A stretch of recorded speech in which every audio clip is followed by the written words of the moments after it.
Halo semuanya, balik lagi di The Patriargas.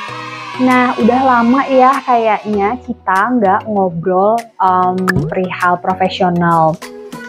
Aku hari ini mau ajak teman-teman semuanya untuk discuss tentang Good Resignation. Kenapa sih aku mau discuss tentang Good Resignation? Karena aku melihat sekarang market in some industries udah bounce back, ekonomi mulai bangkit dari pasca pandemi, dan sekarang banyak banget yang aku dengar teman-teman atau kandidat-kandidat aku juga banyak dapat approach dari headhunter ataupun dari professional companies untuk explore opportunities, dan point of view dari client side-nya juga mereka mention kalau bisnis mereka growing dan mereka mau expand the business. Jadi mereka butuh untuk hire new talent, new candidates untuk filling up some positions.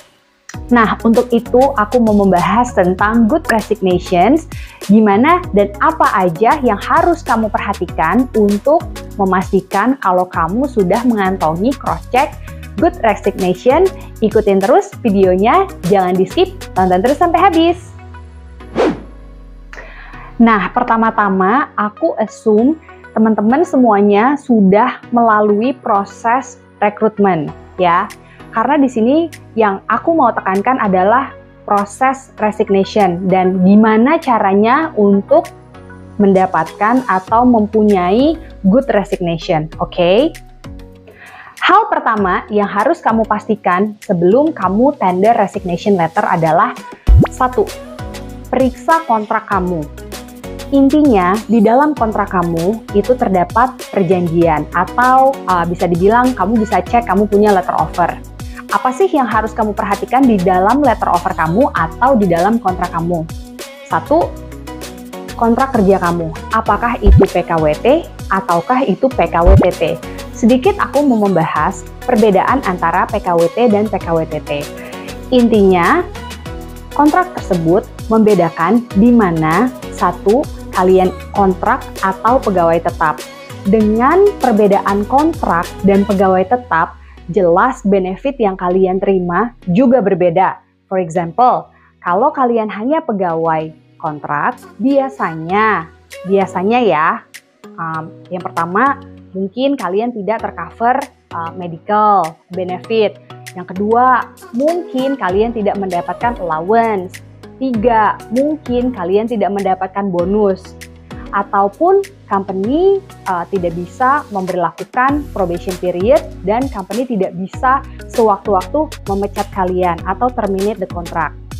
Perbedaan lainnya, ketika kamu employed dalam tidak terkontrak atau pegawai tetap, pertama kamu pasti ada namanya probation period. Normally di Indonesia probation period itu adalah 3 bulan.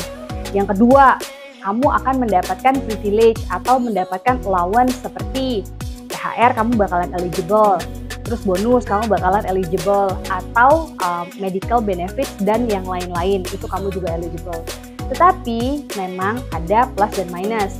Biasanya kalau kamu memang teremployed sebagai pegawai permanen, memang some cases ada di mana jika company-nya lagi nggak perform atau lagi nggak doing well, mereka akan merevise dan kamu oke untuk di layoff kapan saja sesuai dengan kebutuhan dari company tersebut. Nah, jadi making sure kalian semua cek apakah kontrak kerja kalian pegawai tetap atau pegawai kontrak. Yang kedua, pastikan kamu tidak ada bonus, komisi, atau apapun yang akan cair in anytime soon.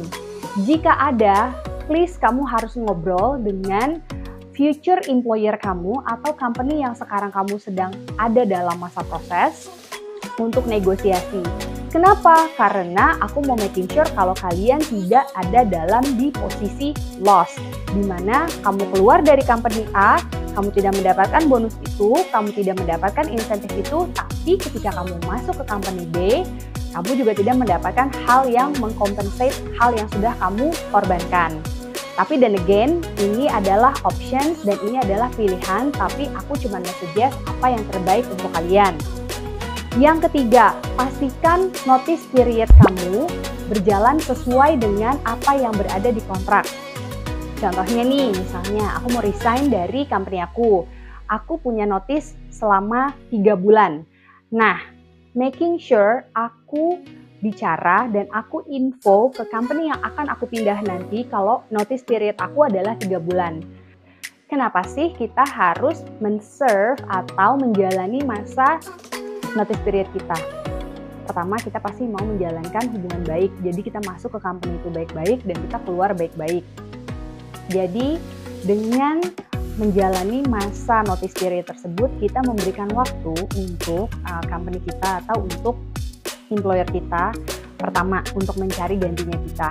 Kedua, kalaupun sudah ada gantinya, ada proses handover. Pasti kita harus men-training, share data, share some information, common practice and everything, dan making sure jika kita sudah leaving that business, this new incumbent itu bisa mereplace pekerjaan kamu atau responsibility kamu sebagaimana mestinya.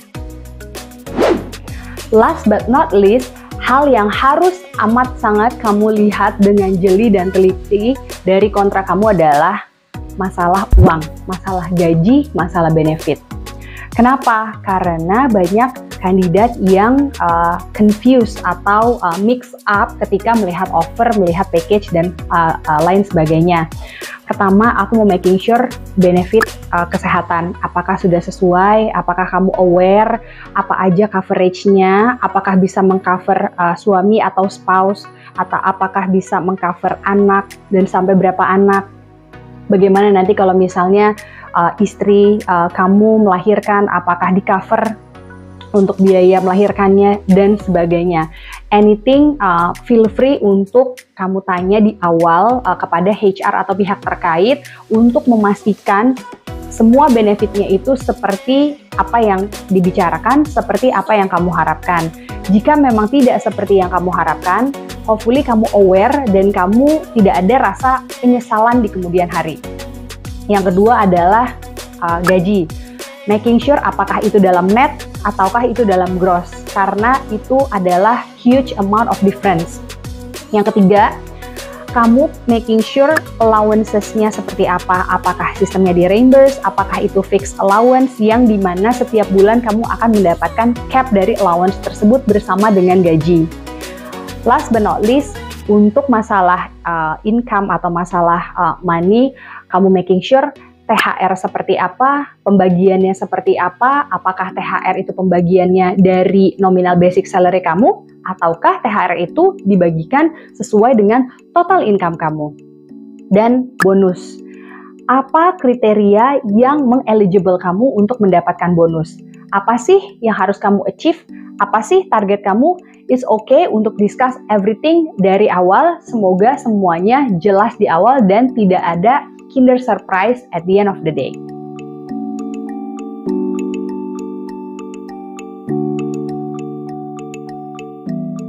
Sebelum kamu ngobrol atau submit resignation letter, tips pertama, pastikan sudah ada dasar kontrak yang tertulis dan official. Contoh, kamu udah pegang letter offer belum? Atau yang kedua, kamu udah tanda tangan kontrak kerja atau belum dengan company yang baru? Semuanya harus jelas, tertulis, dan official. Kenapa? Karena just in case ada kejadian satu atau lain hal yang tidak kita expect, kamu mempunyai dasar hukum yang kuat untuk mempertahankan apa yang menjadi hak kamu. Yang kedua, pastikan sebelum kamu submit resignation letter, kamu bicara politely, verbally dengan atasan langsung kamu. Jangan tiba-tiba mendadak out of the blue submit resignation letter udah kayak sambar geledek. Pasti bos kamu bakalan freak out dan bete. Jadi ngobrol dulu heart to heart, verbally, politely, ungkapkan kenapa sih kamu mau resign. Dan ketika kamu ditanya, kamu mau pindah kemana? Kamu punya right atau kamu punya hak untuk tidak mendisclose nama company-nya. Tapi kamu bisa mention kalau kamu pindah ke FMCG, jadi kamu sebut nama industrinya, lalu posisi kamu apa, dan apa yang membuat kamu tertarik untuk pindah ke sana. Value apa, nilai lebih apa yang membuat kamu oke, aku accept offer ini. Di compare dengan current position kamu sekarang. Making sure ketika kamu submit resignation letter, kamu benar-benar sudah mantap kalau kamu akan resign dan kamu akan pindah ke company yang baru.